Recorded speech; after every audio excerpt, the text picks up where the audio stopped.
if in your service business you kind of started as, the person in that seat, going on those calls, maybe selling the work yourself or even doing the work yourself, you know how valuable it is when you're paying someone else to do it later, knowing what they're doing and knowing when you can call BS, knowing when you know exactly what they're doing, that they're doing a great job. So can't overstate it enough.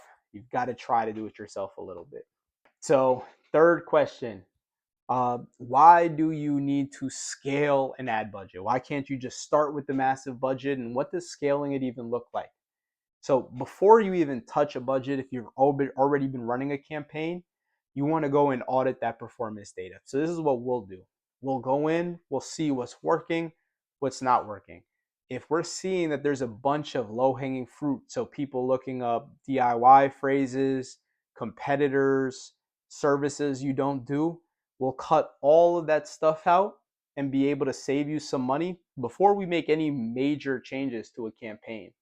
Let's assume that you're just getting started though, and you don't have any of that data to go off. The first thing you want to do is make sure you have quality conversion tracking.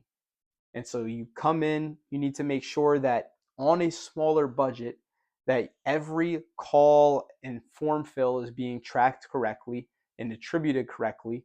You want to make sure that Google is being trained on quality conversions. And so if you're getting a lot of spam from a display campaign, or maybe you had an agency run a PMAX campaign and that was all that they were doing, you've probably seen that they were telling you got a lot of conversions, but you didn't see many leads. You always start with a small budget. You make sure you have quality conversions that Google can be trained on, know what a win actually looks like for you, and then you increase your budget and tell it to look for more of those wins. And so you ramp in controlled increments. If you've talked to an agency, you've probably heard about the learning phase on a campaign.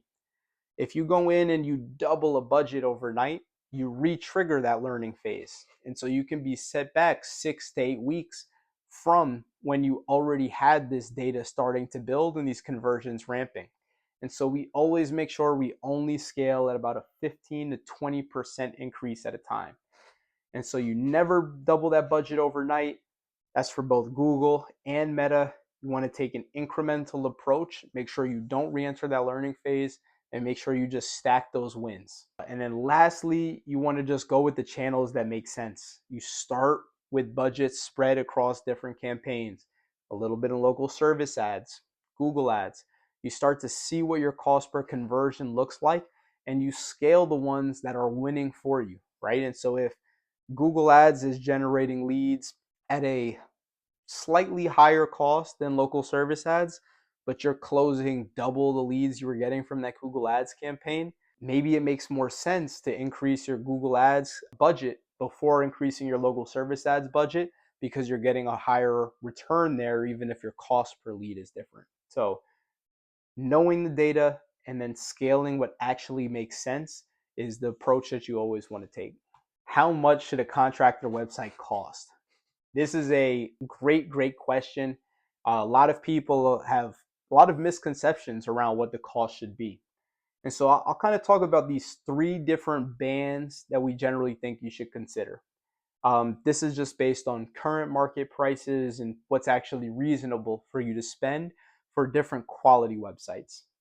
So DIY budget builder, this is, you're going to Wix, Squarespace, maybe you got the cheapest possible, the absolute cheapest freelancer you could get on Fiverr.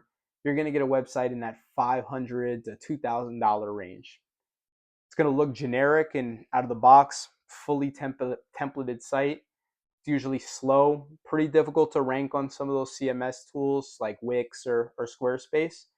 You're going to have limited control and flexibility, so you're kind of limited to the formats that they have. You're limited to the ways that you can generate content within their tool.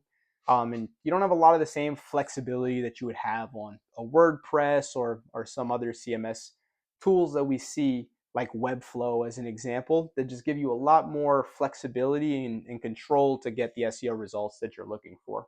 That is a temporary placeholder.